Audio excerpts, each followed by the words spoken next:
जेका आका सल्लल्लाहु अलैहि वसल्लम जी पसंद उहा पंहिंजी पसंद। अल्हम्दुलिल्लाहि रब्बिल आलमीन वस्सलातु वस्सलामु अला ख़ातमिन नबिय्यीन अम्मा बअद फ़अऊज़ु बिल्लाहि मिनश शैतानिर रजीम बिस्मिल्लाहिर रहमानिर रहीम। जेका आका सल्लल्लाहु अलैहि वसल्लम जी पसंद उहा पंहिंजी पसंद। दुआए अत्तार या रब्बे करीम जेको बि हीउ रिसालो जेका आका सल्लल्लाहु अलैहि वसल्लम जी पसंद उहा पंहिंजी पसंद पढ़ी या ॿुधी वठे उनखे सहाबाए किराम अलैहिम रिदवान जे इश्क़ रसूल मां हिस्सो अता कर ऐं उनखे माउ पीउ ऐं ख़ानदान समेत जन्नतुल फिरदौस में बेहिसाब दाख़िला नसीब फरमाए। आमीन बिजाह ख़ातमिन नबिय्यीन सल्लल्लाहु अलैहि वसल्लम। दुरूद शरीफ जी फ़ज़ीलत। फरमाने आख़िरी नबी सल्लल्लाहु अलैहि वसल्लम जंहिं मूं ते 100 भेरा दुरूद पाक पढ़ियो अल्लाह पाक उन जे ॿिन्ही अखियुनि जे विच में लिखी छॾींदो आहे त हीउ निफ़ाक़ ऐं जहन्नम जी बाहि खां आज़ादु आहे ऐं उनखे क़यामत जे ॾींहुं शहीदनि सां गॾु रखंदो। सल्लू अलल हबीब सल्लल्लाहु अला मुहम्मद। चादर बाहि में उछलाए छॾी। हज़रत सैयदना अमर बिन शुऐब रज़ियल्लाहु अन्हु फरमाइनि था, हिक भेरे मां नबी करीम सल्लल्लाहु अलैहि वसल्लम जी ख़िदमत में हाज़िर थियुसि। मूं ते ॻाढ़े रंग में हल्की रंगियल हिक चादर हुई। उहा ॾिसी पाण सॻोरन सल्लल्लाहु अलैहि वसल्लम मूंखे इरशाद फरमायो, हीउ छा वेड़े रखियो अथव? मूंखे इन सवाल मां नागवारी जा आसार मालूम थिया। जॾहिं मां घर वारनि वटि वापसि पहुतुसि त उन्हनि चुल्हि ॿारे रखी हुई जीअं त मूं उहा चादर उन में विझी छॾी। ॿिए ॾींहुं जॾहिं बारगाह रिसालत में हाज़िर थियुसि त प्यारे आका सल्लल्लाहु अलैहि वसल्लम पुछियो, उहा चादर किथे आहे? मूं अर्ज़ु कयो, या रसूल अल्लाह सल्लल्लाहु अलैहि वसल्लम, उहा त मूं बाहि में विझी छॾी। पाण करीम सल्लल्लाहु अलैहि वसल्लम फरमायो, तो उहा चादर औरतुनि खे छो न पाराए छॾियई? औरतुनि खे पाराइण में को हर्ज न हो। अबू दाऊद 73/4 हदीस 4066। मकान राहे पट करे छॾियो। हज़रत सैयदना अनस रज़ियल्लाहु अन्हु खां रिवायत आहे त हिक भेरे रसूलुल्लाह सल्लल्लाहु अलैहि वसल्लम पंहिंजे घर मुबारक खां ॿाहिरि कंहिं पासे तशरीफ़ वठी वञी रहिया हुआ त रस्ते में हिकु ऊचो मकान ॾिठाऊं जेको गुंबद नुमा ठहियल हो। पाण सॻोरन सल्लल्लाहु अलैहि वसल्लम सहाबाए किराम रज़ियल्लाहु अन्हुम खां पुछियो, हीउ छा आहे?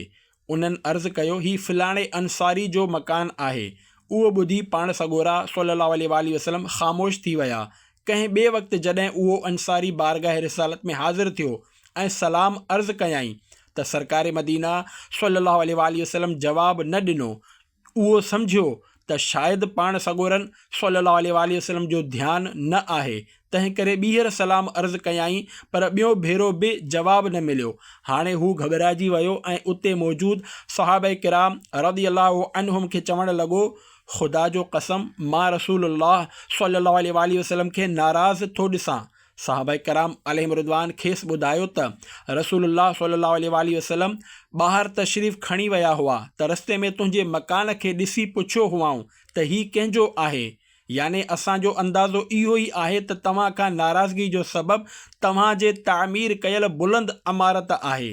उहो ॿुधी उहो अंसारी पंहिंजी अमारत ॾांहुं मोटियो ऐं उनखे ड्राहे पट करे छॾियो। इत्तिफ़ाक़ सां हिकु भेरो ॿीहर सरकार मदीना सल्लल्लाहु अलैहि वसल्लम जो उन मक़ाम खां गुज़र थियो त ॾिठाऊं उहो क़ुबो उते नाहे। उन बाबति पुछियाऊं त सहाबाए किराम रज़ियल्लाहु अन्हुम अर्ज़ु कयो, या रसूल अल्लाह सल्लल्लाहु अलैहि वसल्लम, जॾहिं असां उन अंसारी खे ॿुधायो त रसूलुल्लाह सल्लल्लाहु अलैहि वसल्लम तव्हांजे मकान खे ॾिसी नापसंदीदगी जो इज़हार फरमायो आहे ऐं उन सबबु तोखे सलाम जो जवाबु न ॾिनो हो, त हुन पंहिंजे मकान खे अहिड़ी तरह किरायो जो उन जो नालो निशान बाक़ी न रहियो। रसूलुल्लाह सल्लल्लाहु अलैहि वसल्लम इरशाद फरमायो, हर तामीर इंसान ते वबाल आहे सिवाय उन जे जेका सख़्त ज़रूरत ऐं मजबूरी जे हुजे। अबू दाऊद 460/4 हदीस 5237। प्यारा प्यारा इस्लामी भाइरो, ॾिठो तव्हां त सहाबाए किराम रज़ियल्लाहु अन्हुम प्यारे आका मक्की मदनी मुस्तफ़ा सल्लल्लाहु अलैहि वसल्लम सां केतिरी महबत कंदा हुआ जो जेका ॻाल्हि प्यारे आका सल्लल्लाहु अलैहि वसल्लम खे नागवार गुज़रंदी हुई, सहाबाए किराम रज़ियल्लाहु अन्हुम उनखे बिल्कुलु ख़तमु करे छॾींदा हुआ। जीअं त सैयदना अमर बिन शुएब रज़ियल्लाहु अन्हु जी चादर सरकार सल्लल्लाहु अलैहि वसल्लम खे नागवार गुज़री त हुननि पंहिंजी उन चादर खे बाहि में विझी साड़े छॾियो। अहिड़ी तरह जॾहिं हिकु अंसारी जे मकान खे क़ुबे नुमा हुअण सबबि सरकार सल्लल्लाहु अलैहि वसल्लम नापसंद फरमायो त हुन पंहिंजे मकान खे ढाहे पट करे छॾियो। शरीअत सरकार सल्लल्लाहु अलैहि वसल्लम जी पसंदि जी आहे। सरकार जेके चवनि, जेके चाहिनि, जेके फरमाइनि, जेके पसंदि कनि, जेके नापसंदि कनि, शरीअत जा हुकुम उन ते ई मुरतब थींदा आहिनि। असांजी बुरी हालत तव्हां सहाबाए किराम रज़ियल्लाहु अन्हुम जे इताअत जो जज़्बो ऐं इश्क़ ऐं उल्फत मुलाहिज़ा कयो। हाणे थोरो पंहिंजो जज़्बो बि ॾिसी वठो ऐं ग़ौर करियो त हिक पासे उहे बि मुसलमान हुआ ऐं ॿिए पासे असां बि मुसलमान आहियूं, पर असां ऐं उन्हनि जे विच में केतिरो वाज़े फ़र्क़ु आहे। उन्हनि अहिड़ो वलवलो जज़्बो, इज़्ज़त, हिम्मत, जुरअत ऐं ताक़त माणी हुई जो जॾहिं बि कंहिं तरफ़ रुख़ कंदा हुआ त कामयाबी अॻिते वधी उन्हनि जा क़दम चुमंदी हुई ऐं मंज़िल पाण हली अचे उन्हनि जे क़दमनि सां चुंबड़ी पवंदी हुई। जॾहिं त ॿिए पासे असां जहिड़ा मुसलमान आहियूं जो जंहिं तरफ़ वेंदा आहियूं मंज़िल परे थी वेंदी आहे। ॾिसो, उन्हनि जा सरदार बि मदीने जा ताजदार सल्लल्लाहु अलैहि वसल्लम हुआ ऐं असांजा सरदार बि मदीने जा ताजदार सल्लल्लाहु अलैहि वसल्लम आहिनि, पर उहे ताबेदार हुआ। जॾहिं त असां नाफ़रमान आहियूं, उहे ताबेदार हुअण सबबि मुअज़्ज़ज़ बणिया, जॾहिं त असां नाफ़रमान हुअण सबबि रुसवा थियासीं।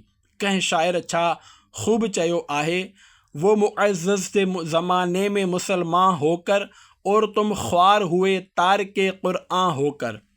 ए मुसलमानों, यादि रखो, तव्हां उन वक़्त ताईं कामयाब नथा थी सघो जेसि ताईं तव्हां प्यारे आका सल्लल्लाहु अलैहि वसल्लम जी पसंदि खे पंहिंजी पसंदि ते तरजीह नथा ॾियो। ॾिसो, अल्लाह पाक जे प्यारे रसूल सल्लल्लाहु अलैहि वसल्लम खे नमाज़ पसंदि आहे, जॾहिं त गाफ़िल मुसलमान खे निंड पसंदि आहे।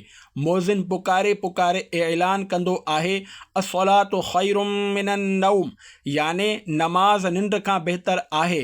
पर अॼु जो मुसलमान चादर ताणे सुतल हूंदो आहे। प्यारे आका सल्लल्लाहु अलैहि वसल्लम इरशाद फरमायो, जुइलत क़ुर्रतु ऐनी फ़िस सलाह, याने मुंहिंजे अखियुनि जी थधाण नमाज़ में रखी वई आहे। निसाई सफ़ो 644 हदीस 39-46।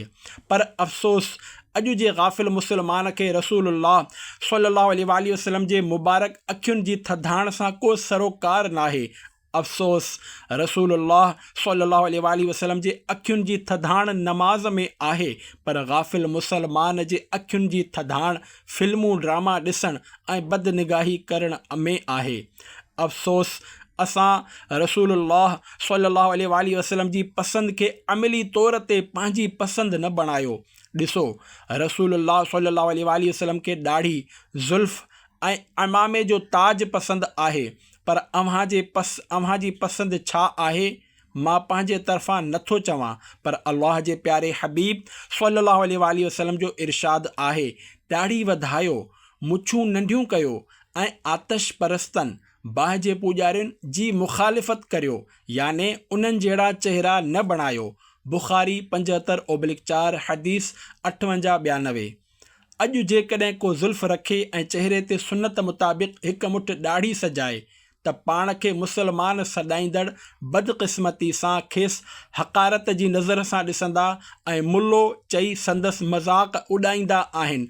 अहिड़ो हुलियो अपनाइण ते माउ रंजीदा थींदी आहे ऐं पीउ उन ते कावड़बो आहे। ओ नादान पीउ, तोखे त ख़ुशि थियणु घुरिजे त जंहिंजो तो कलमो पढ़ियो आहे, तुंहिंजे लाॾिले उन जी सुन्नत खे अदा कयो आहे। यादि रखो, सुठनि जो नक़ल बहरहाल सुठो ई हूंदो आहे। उन ज़िम्न में 2 ईमान अफ़रोज़ वाक़िआ ॿुधो। 1, सुन्ननि जे नक़ल जे करे निजात मिली वई। अल्लाह पाक जॾहिं फ़िरऔन ऐं उन जे क़ौम खे दरियाह में ग़र्क़ कयो त उन्हनि मां उहो शख़्स ज़िंदा बची वियो जेको लिबास ऐं ॿोली में हज़रत सैयदना मूसा कलीमुल्लाह अलैहिस्सलाम जो नक़ल कंदो हो ऐं फ़िरऔन ऐं उन जी क़ौम उन्हनि हरकतुनि सबबि खिलंदा हुआ। हज़रत सैयदना मूसा कलीमुल्लाह अलैहिस्सलाम खे उन जे बची वञण ते ॾाढो ताजुब थियो ऐं बारगाह इलाही में अर्ज़ु कयाऊं, ही त ॿियनि फ़िरऔनियुनि जे मुक़ाबले में मूंखे घणी तकलीफ़ पहुचाईंदो हो। अल्लाह पाक इरशाद फ़रमायो, ए मूसा, असां उनखे इन करे ग़रक़ न कयो जो हुन तो जहिड़ो लिबास पहिरियो हो, ऐं असां त पंहिंजे महबूब बाननि जहिड़ी सूरत इख़्तियार कंदड़ खे बि अज़ाब नाहियूं ॾींदा। मिरक़ातुल मफ़ातीह 155/8 तहतुल हदीस 43-47। नंबर 2, मथे ऐं ॾाढ़ी में अटो बुरकण जी निराली वसियत। हिकु मश्किरे मरण वक़्तु पंहिंजे दोस्त खे वसियत कई त जॾहिं मूंखे दफ़न करणु लॻो त मुंहिंजी ॾाढ़ी ऐं मथे जे वारनि में अटो बुरके छॾिजो। दोस्त चयो, यार, तूं ज़िंदगी में त मज़ाक मस्ख़री कंदो रहियो आहीं, हाणे आख़िरी वक़्त में त उन खां बाज़ अचु। हुन चयो, जेकॾहिं तूं वाक़ई मुंहिंजो ख़ैरख़्वाह आहीं त जेको मां चवां थो उहो कर।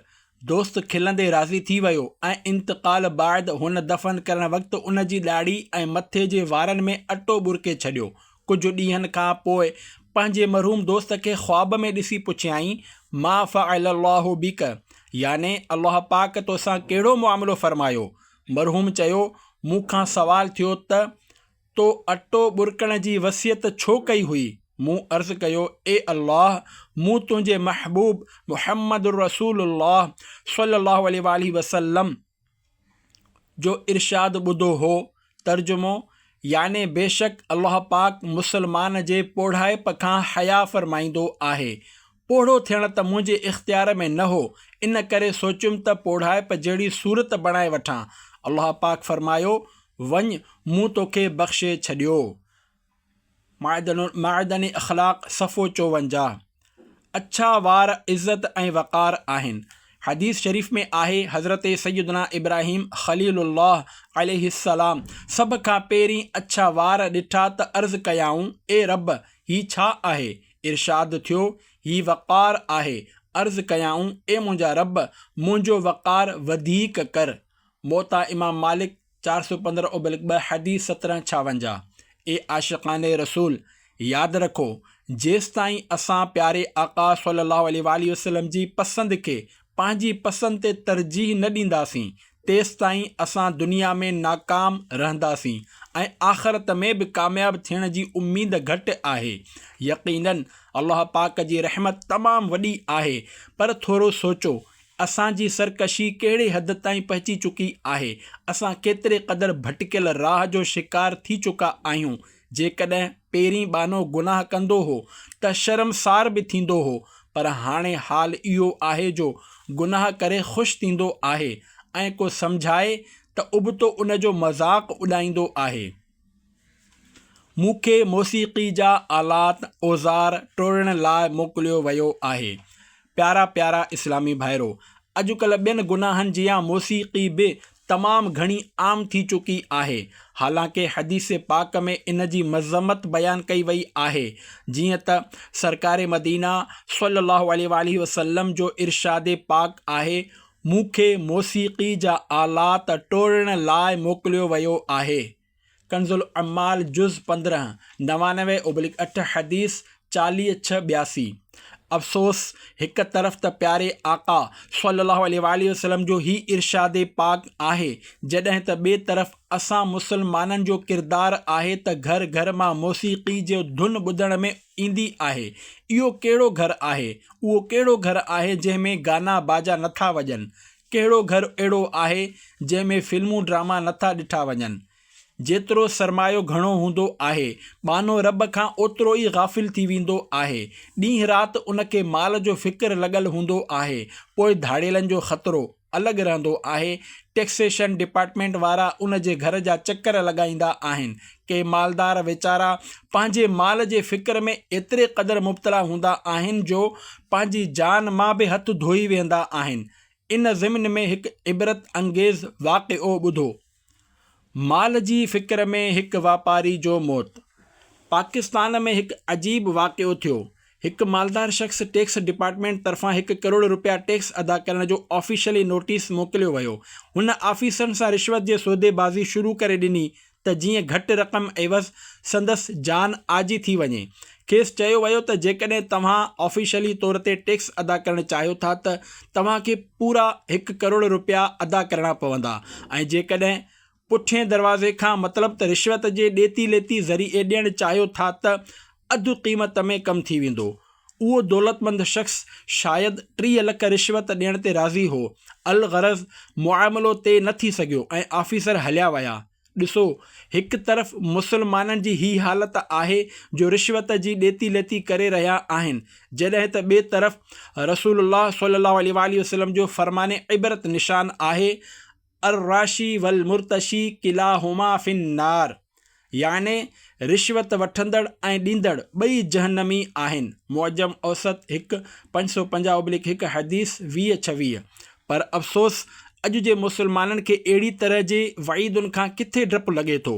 बहरहाल उन मालदार शख़्स खे सॼी राति इहो फ़िक्र खाई रहियो हो त हुन खां बतौर रिश्वत 50 लख रुपया घुरिया पिया वञनि। नेठि उन ई सोचो वीचार में बज़ाहिर खेसि निंड अची वई। जॾहिं सुबुह थियो त घर वारनि खेसि जाॻाइण जी ख़ूब कोशिशि कई, पर ख़बर पई त 50 लख जे फ़िक्र में उन जे दिलि बीही वई, याने हार्ट फेल थी वियो आहे ऐं हाणे हू हमेशह जे निंड सुम्ही चुको आहे।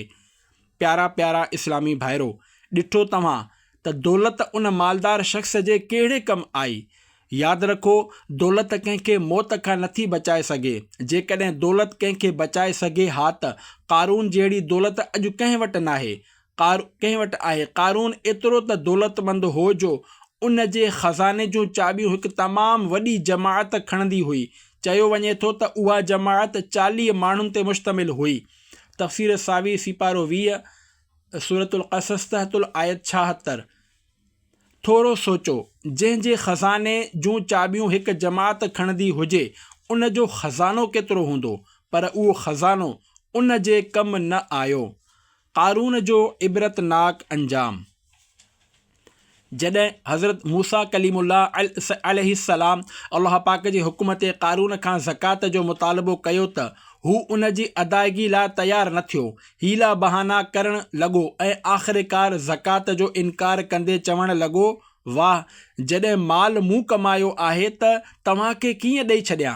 पोइ हुन हिकु औरत खे मालो मताअ जे लालच ॾेई उन ॻाल्हि ते आमादा कयो त जॾहिं हज़रत मूसा अलैहिस्सलाम माण्हुनि खे जमा करे वाइदो नसीहत फ़रमाए रहिया हुजनि, उन वक़्तु उहा मथनि पाण सां बुराई करण जो इल्ज़ाम लॻाए ऐं ईअं माअज़ल्लाह खेनि अवाम जे आॾो रुसवा करे छॾे। हिकु ॾींहुं जॾहिं हज़रत मूसा अलैहिस्सलाम माण्हुनि खे जमा करे वाइज़ ऐं नसीहत फ़रमाए रहिया हुआ त ऐं उन वक़्तु क़ारून पाण अलैहिस्सलाम खे टोकियो ऐं चयो त फलाणी औरत सां तव्हां माअज़ल्लाह बुराई कई आहे। हज़रत मूसा अलैहिस्सलाम उन ॻाल्हि ते तमामु घणो रंजीदा थिया ऐं फ़रमायाऊं, उन औरत खे मुंहिंजे साम्हूं आणियो। जॾहिं उहा औरत तस्दीक़ लाइ घुराई वई त हज़रत मूसा अलैहिस्सलाम जलाल भरे अंदाज़ में फ़रमायो, सच सच ॿुधाए, हक़ीक़त छा आहे। उहा औरत ॾकी वई ऐं हुन सच सच ॿुधाए छॾियो त मूंखे क़ारून काफ़ी मालो दौलत ॾेई तव्हां ते बोतान लॻाइण लाइ तयारु कयो आहे। उन वक़्तु हज़रत मूसा अलैहिस्सलाम जे अखियुनि में लुड़क तरी आया ऐं सजदे में हलिया विया ऐं सजदे जी हालत में पाण अलैहिस्सलाम दुआ घुरी, ए अल्लाह, क़ारून ते पंहिंजो कहर ऐं ग़ज़ब नाज़िल फ़रमाए। उन सां गॾु ई हज़रत मूसा अलैहिस्सलाम इहो ऐलान बि करे छॾियो त मुंहिंजा साथी मुंहिंजे तरफ़ ऐं क़ारून जा चाहींदड़ क़ारून जे तरफ़ थी वञनि त ॿिनि ख़ुशामदियुनि ऐं चापलूसी कंदड़नि खां सवाइ सभई माण्हू पाण अलैहिस्सलाम जे तरफ़ अची विया। हाणे हज़रत मूसा अलैहिस्सलाम ज़मीन खे हुकुम ॾिनो त ए ज़मीन, तूं क़ारून खे पकड़, त हू हिकदमि गोॾनि ताईं ज़मीन में दॿिजी वियो। पोइ पाण वरी ज़मीन खे इहो ई फ़रमायो त हू चेल्हि ताईं ज़मीन में दॿिजी वियो। उहो ॾिसी क़ारून तड़पण ऐं रड़ियूं करणु लॻो, पर उन जो रोअण कंहिं कमु न आयो ऐं हू बराबरि ज़मीन में दॿिजंदो रहियो एसि ताईं जो बिल्कुलु ज़मीन में अंदरि हलियो वियो। जॾहिं क़ारून दॿिजी वियो त उन जा 2 साथी जिन ते बदबख़्ती सुवार थी चुकी हुई, उहे प्रोपेगंडा करण लॻा त हज़रत मूसा अलैहिस्सलाम क़ारून खे इन करे ज़मीन में दॿायो त जीअं उन जे मकान ऐं ख़ज़ाननि ते कब्ज़ो करे वठनि। हज़रत मूसा अलैहिस्सलाम खे वरी जलाल आयो ऐं पाण अल्लाह पाक खां दुआ घुरी त क़ारून जो मकान ऐं ख़ज़ानो बि ज़मीन में दॿिजी वञे, जीअं त उन जो मकान ऐं ख़ज़ानो बि ज़मीन में दॿिजंदा विया ऐं हाणे क़यामत ताईं क़ारून ज़मीन में दॿिजंदो रहंदो ऐं उन सां गॾु उन जो ख़ज़ानो बि उन जे मथे ते बार बणिजी दॿिजंदो रहंदो। तफ़सीर सावी सीपारो 20 सूर क़सस तहतुल आयत 81। ए आशिक़ाने रसूल, मालूम थियो त सरमायो ऐं माल सरासर वबाल आहे ऐं इहो कंहिंखे नथो बचाए सघे। यादि रहे, दुनिया ऐं आख़िरत जी कामयाबी मालदार थियण में नाहे, अल्लाह पाक ऐं उन जे प्यारे हबीब सल्लल्लाहु अलैहि वसल्लम जी इताअत ऐं फर्मा बरदारी में आहे। असां उन वक़्त ताईं कामयाब नथा थी सघूं जेसि ताईं अल्लाह पाक ऐं उन जे प्यारे हबीब सल्लल्लाहु अलैहि वसल्लम जी पसंदि खे पंहिंजी पसंदि ते तरजीह न ॾींदासीं। तंहिं करे असांखे हर मुआमिले में अल्लाह पाक ऐं उन जे प्यारे हबीब सल्लल्लाहु अलैहि वसल्लम जी पसंदि खे पंहिंजी पसंदि ते तरजीह ॾियणु घुरिजे। मिसाल तौरु, असांजी दिलि चाहे रही आहे त नमाज़ फ़जर जे वक़्तु सुता पिया हुजूं ऐं पंहिंजी निंड पूरी करियूं, पर अल्लाह पाक ऐं उन जे प्यारे रसूल सल्लल्लाहु अलैहि वसल्लम असांखे नमाज़ पढ़ण जो हुकुम ॾिनो आहे त हाणे असांखे संदन पसंदि खे पंहिंजी पसंदि ते तरजीह ॾींदे नमाज़ पढ़णु घुरिजे।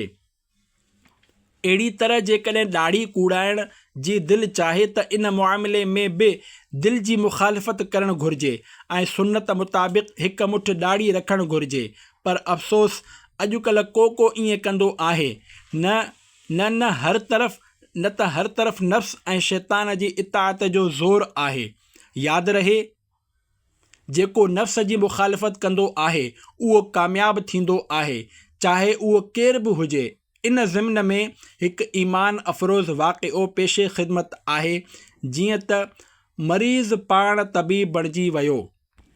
हिकु भेरे सैयदना शेख ख्वाजा महबूब इलाही निज़ामुद्दीन औलिया रहमतुल्लाह अलैह सख़्तु बीमार थी पिया। मुरीदनि अर्ज़ु कयो, साईं, हिते हिकु काफ़िर धाॻो फीणो कंदो आहे ऐं उन जो इलाजु घणो हलंदो आहे, जेकॾहिं हुकुम हुजे त उन वटि वठी हलूं।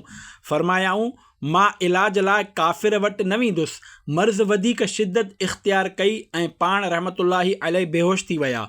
मुरीद खणी उन ई काफ़िर वटि वठी विया। उन पढ़ी फूक हईं त पाण रहमतुल्लाही अलैह खे होश अची वियो ऐं सिहतयाब थी विया। पाण जॾहिं पंहिंजो पाण खे सिहतयाब ॾिठो त उन काफ़िर खे ॾिसी खांइसि पुछो, तोखे इलाज में ही मलको कीअं हासिलु थियो? हुन चयो, मुंहिंजे गुरु यानी उस्ताद मूंखे अहद वरितो आहे त नफ़्स जेके कुझु चवे उन जो उबतड़ कर। तंहिं करे जॾहिं थधो पाणी पीअण जी ख़्वाहिश थींदी आहे त गरम पीअंदो आहियां। चांवर खाइण जी दिलि चवंदी आहे त मानी खाई वठंदो आहियां। हिन तरह नफ़्स जे चवण जो उबतड़ करण सां मूं में ही क़ुवत पैदा थी चुकी आहे। पाण रहमतुल्लाही अलैह फरमायो, ही ॿुधाए, तुंहिंजो नफ़्स तोखे मुसलमान थियण जी इजाज़त ॾींदो आहे या न? चयाईं, मना कंदो आहे। त पाण फरमायाऊं, ही मुसलमान थियण खां मना करे थो।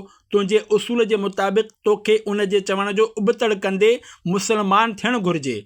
इहा ॻाल्हि पाण रहमतुल्लाही अलैह कुझु अहिड़े दिलनशीन अंदाज़ में इरशाद फरमाई जो तासीर जो तीर बणिजी उन जे दिलि में पेवस थी वई ऐं हू बे इख़्तियार चवणु लॻो त मां पंहिंजे कुफ्र खां तौबह करे मुसलमान थियां थो, ऐं पोइ हू कलमो पढ़ी मुसलमान थी वियो। फैज़ान सुन्नत 736/1। प्यारा प्यारा इस्लामी भाइरो, ॾिठो तव्हां, हिकु काफ़िर नफ़्स जी मुखालिफ़त करे केतिरी तरक़ी हासिल कई ऐं आख़िरकार अल्लाह पाक उन खे हिकु वली जे निगाह फैज़ जी बरकत सां इस्लाम जी दौलत सां मालामाल फरमायो। अफ़सोस, असां नफ़्स जा परस्तार यानी ग़ुलाम आहियूं ऐं असांजो नफ़्स जंहिं शइ जो मुतालबो कंदो आहे असां उहा करे वठंदा आहियूं। नफ़्स पैसनि जो मुतालबो कंदो आहे त असां न हराम ॾिसंदा आहियूं न हलाल, न सवाब ॾिसंदा आहियूं ऐं न गुनाह। असांजी इहा ई सोच हूंदी आहे त बसि असांखे पैसो घुरिजे, हाणे चाहे उहो चाहे जुआ जे ज़रिए हासिल कयो वञे या मिलावट जे ज़रिए, रिश्वत जे ज़रिए हथ अचे या व्याज जे ज़रिए, असां पंहिंजे लेखे गुमान कंदा आहियूं त असां तमामु शरीफ़ आहियूं, छो त असां कंहिंजो घर नाहियूं फिटाईंदा, कंहिंजो खीसो नाहियूं कटींदा, असलो ॾेखारे फुर जूं वारदातूं नाहियूं कंदा। यादि रखो, असलो ॾेखारे फुर करण जूं वारदातूं कंदड़ वाक़ई धाड़ियल आहिनि, पर मुआशिरे में अहिड़ा घणा माण्हू मौजूदु आहिनि जेके बज़ाहिर धाड़ियल त नाहिनि, पर धाड़ियलनि वांगुरु उन्हनि जो मक़सदु बि माण्हुनि खे फुरणु हूंदो आहे। जीअं त रिश्वत जी ॾेती लेती करे मिलावट वारो माल विकिणण वारा क़यामत जे ॾींहुं अल्लाह पाक जी बारगाह में अहिड़नि तमामु माण्हुनि जी पकड़ थींदी, छो त जहिड़ी तरह धाड़ा हणी माण्हुनि खे फुर करण वारा जहन्नम में वञण वारो कमु करे रहिया आहिनि, अहिड़ी तरह रिश्वत जी ॾेती लेती करे मिलावट वारो माल विकिणण वारा बि जहन्नम में वञण वारो कमु करे रहिया आहिनि। यादि रहे, जुर्म कंदड़ दुनिया में त रिश्वत ॾेई या कंहिंजे सिफारिश जे ज़रिए छुटी वेंदा आहिनि, पर जॾहिं मौत जो शिकार थी ऊंदा ई क़बर में पहुचंदा त उते न रिश्वत कमु ईंदी ऐं न कंहिंजी सिफारिश। जेकॾहिं अल्लाह पाक ऐं उन जा प्यारा हबीब सल्लल्लाहु अलैहि वसल्लम नाराज़ थिया त अहिड़नि माण्हुनि खे अज़ाबे क़ब्र खां केरु छॾाईंदो। तंहिं करे अहिड़नि माण्हुनि खे तुर्त तौबह करण करे गुनाहनि भरियल कमनि खे तर्क करणु घुरिजे। थी सघे थो कंहिंजे ज़हन में इहा ॻाल्हि अचे त अञा त उमिरि तमामु घणी पई आहे, बाद में तौबह करे वठंदासीं, त अहिड़नि लाइ अर्ज़ु आहे त जेतोणीकि मौत जो वक़्तु मुक़ररु आहे, पर असांखे मालूम नाहे त कॾहिं ईंदो। असां सुबुह ऐं शाम कॾहिं बि ओचितो मौत जो शिकार थी हिन दुनिया नापायदार मां रुख़्सत थी वेंदासीं। कंहिं छा ख़ूब चयो आहे, अजब सराहे ये दुनिया, यहाँ पर शाम व सहर, किसी की कूच किसी का क़याम होता है। याने को मौत जो शिकार थी हिन फ़ानी दुनिया मां रुख़्सत थींदो आहे ऐं को पैदा थी हिन दुनिया में क़दम रखंदो आहे। ईअं अरबें खरबें अफ़राद इंतक़ाल करे चुका आहिनि ऐं हाणे बि रोज़ाने जी बुनियाद ते लखे माण्हू इंतक़ाल करे रहिया आहिनि ऐं क़यामत ताईं इहो सिलसिलो जारी ऐं सारी रहंदो। ए आशिक़ाने रसूल, गौर करियो, ही दुनिया जी हक़ीक़त छा आहे ऐं असां इन ते छो शैदा आहियूं। खुदारा, पंहिंजे हिन मुख़्तसर ज़िंदगी ते गौर करियो ऐं पंहिंजे नाज़ुक जिस्म ते रहम खाओ त ही नाज़ुक जिस्म त गर्मी बर्दाश्त करे सघे थो, न ई सर्दी। अॼु मुसलमान वॾे शौक़ सां फिल्मूं ड्रामा ॾिसनि था, गाना बाजा ॿुधनि था, मिलावट वारो माल विकिणनि था, कूड़ ॻाल्हाइनि था, गारियूं ॾियनि था, नमाज़ूं क़ज़ा कनि था, ॾाढ़ियूं कूड़ाइनि था ऐं माउ पीउ खे सताइनि था। इन सां गॾोगॾु पंहिंजी औलाद जी दीन ऐं सुन्नत जे मुताबिक़ तरबियत नथा कनि, बल्कि मआज़ अल्लाह कुझु बदनसीबनि खे त सुन्नतुनि खां चिड़ हूंदी आहे। अलाए अहिड़नि जो छा थींदो। ॾिसो न, असां बारिश बर्दाश्त करे सघूं था, न ॿोॾि फटाको फाटी पवे त छिरकी पवंदा आहियूं। ओचितो जेकॾहिं ॿिली म्याऊं करे त सहमजी वेंदा आहियूं, कुतो भौंके त डिॼी वेंदा आहियूं। यादि रखो, जेकॾहिं असां क़ब्र में इन हाल में पहुतासीं जो असांजे पल में न नमाज़ूं हुयूं ऐं न रमज़ानुल मुबारक जा रोज़ा, दुनिया में ॾाढ़ी कूड़ाईंदा रहियासीं, अंग्रेज़ी लिबास पहिरींदा रहियासीं, मथे ते ज़ुल्फ़ूं रखण बजाए तरह तरह जे डिज़ाइन वारा वार रखंदा रहियासीं, मथे ते इमामो शरीफ़ सजाइण बजाए उघाड़े मथे घुमंदा रहियासीं, सिर्फ़ु ऐं सिर्फ़ु मॉडर्न ऐं जदीद दौर जे तक़ाज़ाउनि मुताबिक़ ज़िंदगी गुज़ारींदा रहियासीं। जेकॾहिं ईअं थियो त क़ब्र में असांजो छा थींदो ऐं असांखे क़ब्र जे अज़ाब खां केरु बचाईंदो। अफ़सोस, सद करोड़ अफ़सोस, जेकॾहिं को इस्लामी भाउ असांखे सम्झाइण जी कोशिशि करे त उन जे बारे में असांजा तासुरात कुझु हिन तरह जा हूंदा आहिनि। ही त पुराणे ज़माने जूं ॻाल्हियूं खणी वेही रहियो आहे। इंसानु चंड ते पहुची वियो आहे, पर मौलवी माण्हू अलाए कहिड़ियूं ॻाल्हियूं करे रहिया आहिनि, वग़ैरह वग़ैरह। ॾिसो, मौलवी साहिबु उन बुज़ुर्ग हस्ती जूं ॻाल्हियूं ॿुधाए थो जंहिं ज़मीन ते रहंदे आङुर जे इशारे सां चंड जा 2 टुकड़ा करे छॾिया हुआ ऐं उहे मेराज जी राति चंड खां वराउल वरा याने तमामु घणो परे, बल्कि अर्शे आज़म खां बि मथे ला मकान ते तशरीफ़ खणी विया हुआ। कहते हैं सतह पे चांद के इंसान गया, अर्शे आज़म से वरा तैबा का सुल्तान गया।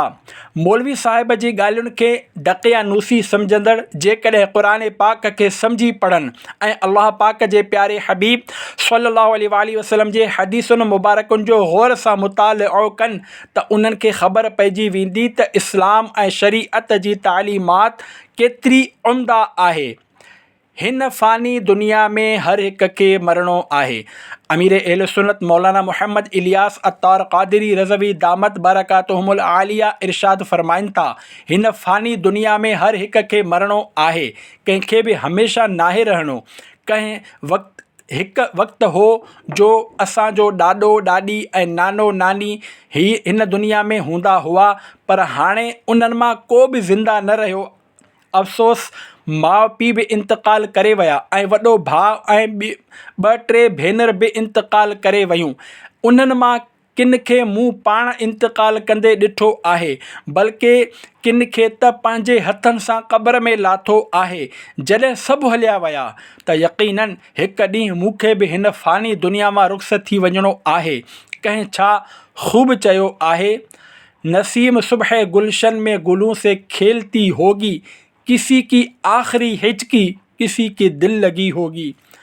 अॼु कंहिंजी शादी जी पहिरीं राति ख़तमु थी हूंदी, हू पंहिंजे अंदरि घणियूं ख़ुशियूं महसूसु करे रहियो हूंदो, जॾहिं त अॼु ई को पंहिंजे बिस्तरे मर्ग ते दम धणी हवाले कयो हूंदो। अहिड़ीअ तरह केतिरा ई अहिड़ा घोट ॾिठा विया आहिनि जेके कल्ह ताईं गुलनि जा हार ॻिचीअ में पाए नफ़िल पढ़ण लाइ नटाए ऐं वक़ार सां मस्जिद तरफ़ वञी रहिया हूंदा आहिनि। मथनि गुलनि ऐं नोटनि जी वर्खा कई पई वई, महिमाननि लाइ तमामु घणियूं देगियूं पचायूं पई वयूं ऐं ख़ुशियूं मापी न पे सघियूं। अरमान पोइ हिकु अहिड़ो वक़्तु आयो जो उन्हनि ई घोटनि ते ॿीहर गुल निछावर कया विया, पर हाणे हू शादी जी ख़ुशीअ में शुक्राने जा नफ़िल अदा करण लाइ वक़ार सां मस्जिद ॾांहुं न पे विया, पर पिंजरे नुमा डोलीअ में बंदि थी माण्हुनि जे कुल्हनि ते सुवार थी क़ब्रिस्तान ॾांहुं पे विया। अॻे शादियुनि जे मौक़नि ते जिन मिटनि माइटनि ऐं यारनि दोस्तनि जे चपनि तां खिल सबबु फुहारा पे छलकिया, अॼु उन्हनि जे अखियुनि मां ॻोढ़नि जूं लारूं वही रहियूं आहिनि। इन ज़िम्न में हिकु नौजवान जो इबरतनाक वाक़िओ ॿुधो, जीअं त शादी जी पहिरीं राति गुर्दा फेल थी विया। अमीर अहले सुन्नत मौलाना मोहम्मद इलियास अत्तार क़ादिरी दामत बरकातुहुमुल आलिया इरशाद फ़रमाइनि था, असांजे बिरादरी जे हिकु नौजवान जी भरपूर जोश ऐं ख़रोश सां मॉडर्न अंदाज़ में शादी थी। अञा उन जी शादी जी पहिरीं राति ई हुई त उन वेचारे जा ॿई गुर्दा फेल थी विया। मां इयादत लाइ इस्पताल पहुतुसि ऐं उन खे ॾिसी सोचणु लॻुसि त जेकॾहिं हीउ ज़िंदा बची वियो त शायदि नमाज़ी बणिजी वञे ऐं पंहिंजी आख़िरत संवारण लाइ तयारु थी वञे, पर हू सिहतयाब न थी सघियो। प्यारा इस्लामी भाइरो, गौर करियो, उहो नौजवान जंहिं चंद ॾींहंनि पहिरीं हार पहिरिया हुआ ऐं नफ़िल पढ़ण लाइ पैदल हली मस्जिद में वियो हो, वेचारे जा गुर्दा फेल थी विया ऐं पोइ कुझु ई ॾींहंनि खां पोइ खेसि कुल्हनि ते सुवार करे ऊंदाहे क़ब्र में लाथो वियो। ए जवानीअ ते नाज़ ऐं इतराईंदड़ऊ, ए जवानी ते फूंड जी खुदा खे विसारे वेहंदड़ऊ, यादि रखो ढल जाएगी ये जवानी जिस पे तुझको नाज है, तू बजा ले चाहे जितना 4 दिन का साज है।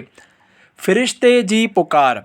हज़रत सैयदना वहब बिन मुनब्बे रहमतुल्लाहि अलैहि फ़रमायो, मूं हिकु किताब में पढ़ियो आहे त चोथें आसमान ते हिकु फ़रिश्तो ही निदा कंदो आहे, ए 40 साल वारो, तव्हां पोख आहियो, असां तव्हांजो फ़सुलु लुणंदासीं।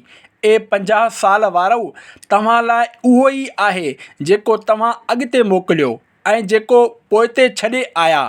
ए 60 साल वारो, तव्हां लाइ को उज़्र नाहे, काश मख़लूक़ खे पैदा न कयो वञे हा, ऐं जॾहिं पैदा कयो ई वियो त काश ॼाणे वठनि हा त छो पैदा कया विया आहिनि। तव्हां वटि क़यामत अचण ई वारी आहे, पोइ तयारी करे वठो। हिलियतुल औलिया 6/4 हदीस 46-69। प्यारा प्यारा इस्लामी भाइरो, जंहिं दुनिया ते असां फ़रिफ़्ता आहियूं ऐं जंहिं दुनिया जे हुसूल जे ख़ातिर असां हराम ऐं हलाल जी तमीज़ नाहे रखी, अन क़रीब उहा इंसान खां छॾाइजी वेंदी। असांजे विच में केतिरा ई अहिड़ा फ़र्द मौजूदु आहिनि जिन जे चहिरनि मां पोढ़ाइप जा आसार नुमाया आहिनि ऐं उन्हनि जी हालत ही आहे त उन्हनि मां को ॾाढ़ी कुड़ियल आहे त कंहिं हिक मुठ खां घटि ॾाढ़ी रखी आहे, कंहिंजी गारियूं बकण जी आदत आहे त को बेनमाज़ी आहे। अहिड़नि खे फ़ौरन तौबह करणु घुरिजे त पोढ़ाइप खां बाद जवानी न ईंदी। अलबत्त जेकॾहिं को जवान पंहिंजे अंदरि उहा उमेद रखे थो त पोढ़ाइप में तौबह करे वठंदुसि त इहा अलॻि ॻाल्हि आहे, पर उन जवान जी इहा उमेद बि ख़ाम ख़याली ऐं शैतान जे तरफ़ां धोखो आहे, छो त हाणे पोढ़ाइप बि मुक़दर वारे खे मुयसरु ईंदी आहे। न त घणा नौजवान पोढ़ाइप जे चांउठ ते क़दम रखण खां पहिरियां ई मौत जो शिकार थी ऊंदाहे क़ब्र में वञी पहुचंदा आहिनि। इन ॻाल्हि जो अंदाज़ो हिन मां बि लॻाए सघिजे थो त तव्हां जंहिं महल्ले या ॻोठ में रहंदड़ फ़र्दनि खे ॾिसी वठो। जेकॾहिं तव्हांजे ॻोठ जी आबादी 1000 फ़र्दनि ते मुश्तमिल आहे त इन्हनि मां तव्हांखे शायदि 10 या 15 पोढ़ा ऐं पोढ़ियूं नज़र ईंदियूं। बाक़ी आबादी जवाननि ते मुश्तमिल हूंदी आहे। ख़बर पई त हिन मुआशिरे में 1 या 2 सैकड़ो पोढ़ा माण्हू आहिनि। बक़ाया माण्हू पोढ़ाइप अचण खां अॻु ई जवानी जे आलम में इंतक़ाल करे वेंदा आहिनि। न ॼाण रोज़ानो केतिरा नौजवान हिन दुनिया मां रुख़्सत थियनि था। अहिड़ी तरह तव्हां पंहिंजे शहर जी सभ खां वॾी इस्पताल में हलिया वञो। उते मरीज़नि जे माइटनि खां मालूम करे वठो त मरीज़ खे कहिड़ो मर्ज़ु लाहिक़ आहे ऐं उन जी उमिरि केतिरी आहे। को चवंदो असांजे मरीज़ खे 2 महीननि खां पेट में सूरु आहे ऐं उन जी उमिरि 22 साल आहे। को ॿुधाईंदो असांजे मरीज़ खे आख़िरी स्टेज जी TB आहे ऐं इन जी उमिरि 35 साल आहे। याने घणनि मरीज़नि जी उमिरि 40 साल जे अंदरि हूंदी। इस्पताल में तव्हांखे के ॿार बि एडमिट थियल नज़र ईंदा ऐं कुझु ॿारनि जे बारे में ख़बर पवंदी त वीचारा ब्लड कैंसर में मुब्तला आहिनि। ऐं जवानी जे आलम में इंतक़ाल। अमीर अहले सुन्नत मौलाना मोहम्मद इलियास अत्तार क़ादरी दामत बरकातुहुल आलिया इरशाद फ़रमाइनि था, मुंहिंजो हिकु पीर भाई हो जंहिंजी उमिरि 20 साल 6 महीना हुई। हू वीचारो ब्लड कैंसर में मुब्तला थी भरपूर जवानी जे आलम में इंतक़ाल करे वियो। प्यारा प्यारा इस्लामी भाइरो, तव्हां वक़्त ब वक़्त माण्हुनि जा जनाज़ा खॼंदे ॾिठा हूंदा। बल्कि मुमकिन आहे त तव्हांजे घर मां बि कॾहिं को जनाज़ो खंयो वियो हुजे, लेकिन उन वक़्तु तव्हां शऊर जे उमिरि खे न पहुता हुजो। तव्हांखे घणा अहिड़ा माण्हू मिली वेंदा त जिन जा वालिद साहिब हिन दुनिया मां रुख़्सत थी विया हूंदा ऐं इंतक़ाल करण बाद उन्हनि पाण पंहिंजे हथनि सां पंहिंजे वालिद साहिब जूं अखियूं बंदि कयूं हूंदियूं। कंहिं पंहिंजे ॾाॾे जे पेरनि जा अंगूठा ॿधा हूंदा, कंहिं पंहिंजे जवान भाउ जे जनाज़े खे कुल्हो ॾिनो हूंदो, त कंहिं पंहिंजे माउ जो जनाज़ो खंयो हूंदो ऐं कंहिं पंहिंजे नंढड़े ॿार खे दफ़नायो हूंदो। अलग़रज़ शायदि ई को अहिड़ो हुजे जंहिंजे घर मां जनाज़ो न खंयो वियो हुजे। जॾहिं कंहिंजे घर मां जनाज़ो खॼंदो आहे त मलकुल मौत अलैहिस्सलाम उन घर जे दरवाज़े ते बीही रहंदो आहे ऐं माण्हुनि खे रोईंदे रड़ंदे ॾिसी फ़रमाईंदो आहे, मूंखे छो था पिटियो ऐं बुरो भलो चओ। मां त अल्लाह पाक जे हुक्म सां रूह क़ब्ज़ करण लाइ ईंदो आहियां। ए मैयत ते रोअण वारो, ॿुधी वठो, ख़ुदा जो कसम तव्हां मां जेसि ताईं हिकु बि ज़िंदा आहे, मां हिन घर में बार बार ईंदुसि ऐं हर हिक खे वारे वारे सां वठी वेंदुसि। जेकॾहिं माण्हू मलकुल मौत अलैहिस्सलाम जी इहा पुकार ऐं ऐलान ॿुधी वठनि त मैयत खे विसारे पाण ते रोअणु शुरू कनि। फुतूहात मक्किया 495/8 माख़ूज़। अफ़सोस, बदक़िस्मती सां असां जनाज़नि मां इबरत हासिल नथा करियूं। जॾहिं असांजे घर मां जनाज़ो खॼंदो आहे त असां ख़ूब रोअंदा आहियूं ऐं पाबंदी सां नमाज़ूं पढ़णु शुरू करे ॾींदा आहियूं। पर पोइ कुझु ई ॾींहंनि गुज़रण खां पोइ मैयत खे विसारे नमाज़ुनि खां परे थी वेंदा आहियूं। असां मैयत खे छो विसारींदा आहियूं? इन जो सबबु हिकु रिवायत में कुझु हिन तरह बयानु कयो वियो आहे। जॾहिं मैयत खे दफ़नाए माण्हू वापसि घर वञी रहिया हूंदा आहिनि त हिकु फ़रिश्तो क़बर जे मिटी खणंदो आहे ऐं वञण वारनि ते छिड़के चवंदो आहे, ए इंसानो, वञो दुनिया जे कमनि में मशगूल थी वञो। शरह सुदूर सफ़ो 103।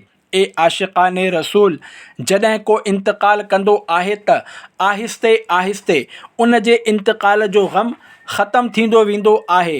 एसि ताईं जो हिकु वक़्तु अहिड़ो ईंदो आहे त माण्हू इंतकाल करण वारनि पंहिंजनि माइटनि औलाद ऐं माउ पीउ खे विसारे दुनिया जे रंगीनियुनि में गुम थी वेंदा आहिनि। जेके मुसलमान दुनिया मां रुख़्सत थी चुका आहिनि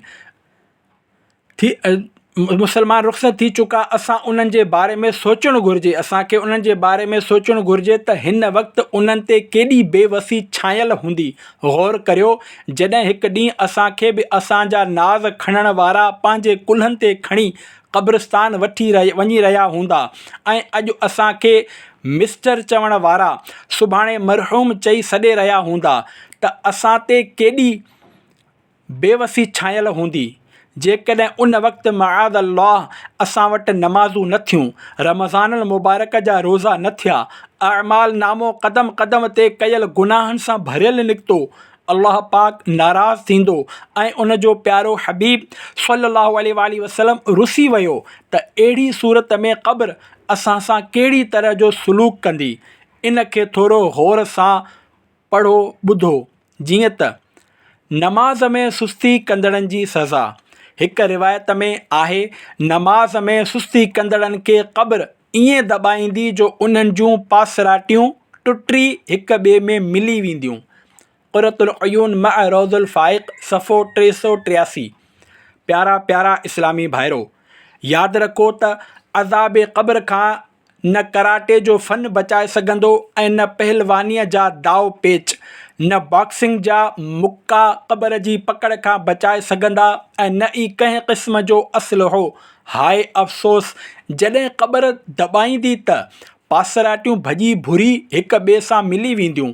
यादि रहे त क़ब्र में टुटल हॾियूं ॻंढण लाइ न को हॾियुनि जो माहिर बोन स्पेशलिस्ट ईंदो ऐं न ई को मेडिकल सर्जन या हकीम वग़ैरह, बल्कि उते त नांग विछूं डोड़ी अची रहिया हूंदा ऐं बाहि बि वधंदी वेंदी ऐं ही सभु रब करीम जी नाराज़गी जी सूरत में हूंदो।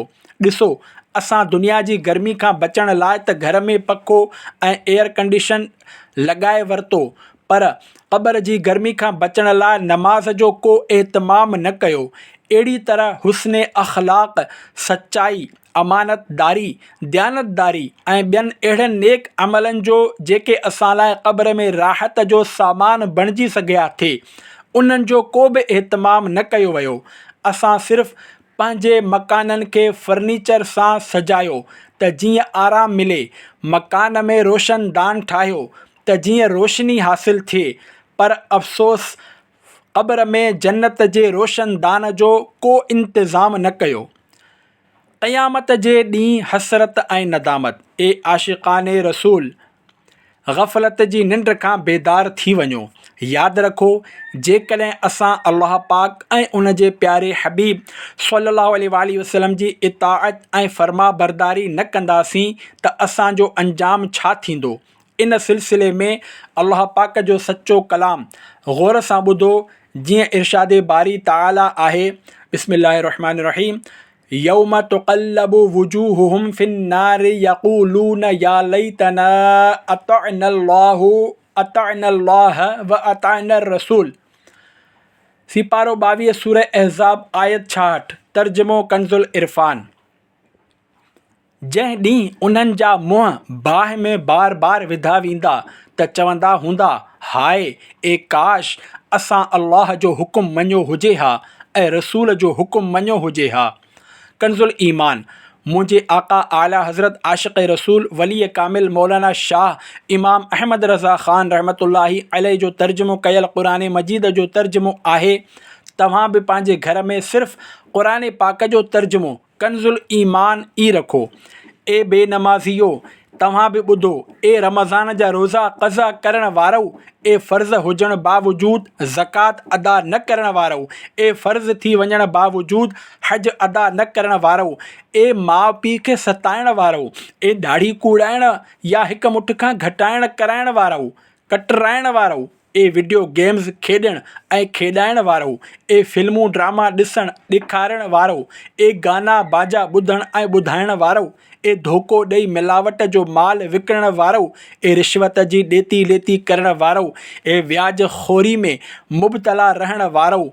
सभु गौर सां ॿुधो। जेकॾहिं अल्लाह पाक नाराज़ थी वियो, उन जो प्यारो हबीब सल्लल्लाहु अलैहि वसल्लम रुसी वियो ऐं ईमान बर्बाद थी वियो, त पोइ दुनिया जी का बि ताक़त तव्हांखे अज़ाबे आख़िरत खां न बचाए सघंदी। तंहिं करे अञा मौक़ो आहे। तौबह जो दरवाज़ो खुलियल आहे। अञा तौबह करे सघिजे थी, न त बाद में तव्हांजी तालीम, आला सनदूं, वॾियूं वॾियूं डिग्रियूं ऐं तव्हांजो फ़न तव्हांखे अज़ाबे क़ब्र खां न बचाए सघंदियूं। अज़ाबे जहन्नम में गिरफ़्तार माण्हू पहिरियां त अफ़सोस ऐं नदामत मां चवंदा, ए काश असां अल्लाह पाक ऐं उन जे रसूल सल्लल्लाहु अलैहि वसल्लम जो हुकुम मञियो हुजे हा। पोइ चवंदा, बिस्मिल्लाहिर्रहमानिर्रहीम, वक़ालू रब्बना इन्ना अतअना सादतना व कुबराअना फ़अदल्लूना सबीला रब्बना आतिहिम ज़िअफ़ैन मिनल अज़ाबि वलअनहुम लअना कबीरा। तर्जुमो कंज़ुल ईमान। ऐं चवंदा, ए असांजा रब, असां पंहिंजनि सरदारनि ऐं पंहिंजनि वॾनि जे चए ते हलियासीं त उन्हनि असांखे वाट खां भटकाए छॾियो। ए असांजा रब, उन्हनि खे बाहि जो ॿीणो अज़ाब ॾे ऐं उन्हनि ते वॾी लानत कर। दुनिया ऐं आख़िरत में कामयाबु केरु? ए आशिक़ाने रसूल, दुनिया ऐं आख़िरत में कामयाबु उहो ई आहे जेको अल्लाह पाक ऐं उन जे प्यारे हबीब सल्लल्लाहु अलैहि वसल्लम जो इताअत गुज़ार ऐं फ़र्मा बरदार आहे। जीअं अल्लाह पाक इरशाद फ़रमाए थो, बिस्मिल्लाहिर्रहमानिर्रहीम, या अय्युहल्लज़ीना आमनुत्तक़ुल्लाह वक़ूलू क़ौलन सदीदा युस्लिह लकुम अअमालकुम व यग़फिर लकुम ज़ुनूबकुम वमन युतिइल्लाह व रसूलहू फ़क़द फ़ाज़ फ़ौज़न अज़ीमा। सिपारो 22 सूरह अहज़ाब आयत 70-71। तर्जुमो कंज़ुल ईमान। ए ईमान वारो, अल्लाह खां डिॼो ऐं सिधी ॻाल्हि चओ। तव्हांजा अमल तव्हांजे वास्ते ठीकु करे छॾींदो ऐं तव्हांजा गुनाह बख़्शे छॾींदो। ऐं जेको अल्लाह ऐं उन जे रसूल जी फ़र्माबरदारी कंदो, उन वॾी कामयाबी लधी। गौर करियो, इन्हनि आयतुनि सॻोरियुनि में इहो न फ़रमायो वियो आहे त जेको मैट्रिक, इंटर, BA BCom करे वठे या पोइ इंजीनियर, डॉक्टर, वकील या वज़ीर बणिजी वञे उहो कामयाबु आहे, बल्कि इरशाद फ़रमायो वियो, जेको अल्लाह ऐं उन जे रसूल जी फ़र्माबरदारी करे उन वॾी कामयाबी माणी। अॼु असां दुनियावी इम्तिहाननि में कामयाबु थियण जी दुआ पाण बि कंदा आहियूं ऐं ॿियनि खां बि कराईंदा आहियूं, पर असलु इम्तिहान क़ब्र ऐं आख़िरत जो आहे ऐं उन में कामयाबु थियण लाइ अल्लाह पाक ऐं उन जे रसूल सल्लल्लाहु अलैहि वसल्लम जी फ़र्माबरदारी ज़रूरी आहे। पंहिंजो उहो ज़हन बणाए वठो त असांखे अल्लाह पाक ऐं उन जे प्यारे हबीब सल्लल्लाहु अलैहि वसल्लम जी पसंदि खे पंहिंजी पसंदि ते तरजीह ॾियणी आहे। मिसाल तौरु, जेकॾहिं नफ़्स चए त सर्दी तमामु घणी आहे, वुज़ू कंदे थधि लॻंदी, बाद में नमाज़ पढ़ी वठिजांइ, त हाणे असांखे नफ़्स जी मुखालिफ़त कंदे नमाज़ पढ़णु घुरिजे, छो त अल्लाह पाक क़ुरान मजीद में जॻह जॻह ते नमाज़ पढ़ण जो हुकुम ॾिनो आहे। जीअं त सिपारे 1 सूरह बक़रा जी आयत नंबर 43 में इरशाद फ़रमायो, अक़ीमुस्सलात। तर्जुमो कंज़ुल ईमान। ऐं नमाज़ क़ाइमु रखो। ऐं असांजे प्यारे आका मक्की मदनी मुस्तफ़ा सल्लल्लाहु अलैहि वसल्लम बि बार बार नमाज़ पढ़ण जी तरग़ीब ॾियारी आहे। यादि रखो, जेको ॼाणी वाणी हिकु नमाज़ बि छॾींदो आहे उहो हज़ारे साल जहन्नम में रहण जो मुस्तहक़ थींदो ऐं नमाज़ न पढ़ण वारा रब तआला जी नाराज़ थियण जी सूरत में जहन्नम में वेंदा। ऐं जॾहिं जन्नती उन्हनि खां पुछंदा त तव्हांखे कहिड़ी शइ जहन्नम में वठी वई, त उहे जवाबु ॾींदा त असां नमाज़ न पढ़ंदा हुआसीं। जीअं त क़ुरान पाक में आहे, बिस्मिल्लाहिर्रहमानिर्रहीम, फ़ी जन्नात यतसाअलून अनिल मुजरिमीन मा सलककुम फ़ी सक़र क़ालू लम नकु मिनल मुसल्लीन। तर्जुमो कंज़ुल ईमान, सिपारो 29, सूरह मुद्दसिर 40 खां 43। तर्जुमो कंज़ुल ईमान, बाग़नि में पुछनि था मुजरिमनि खां तव्हांखे दोज़ख में कहिड़ी ॻाल्हि वठी वई। उन्हनि चयो, असां नमाज़ न पढ़ंदा हुआसीं। ॾिसो, अल्लाह पाक ऐं उन जे प्यारे रसूल सल्लल्लाहु अलैहि वसल्लम असांखे नमाज़ पढ़ण जो हुकुम ॾिनो आहे। जॾहिं त नफ़्स नमाज़ पढ़ण खां मना करे थो त कंहिंजी मञींदव?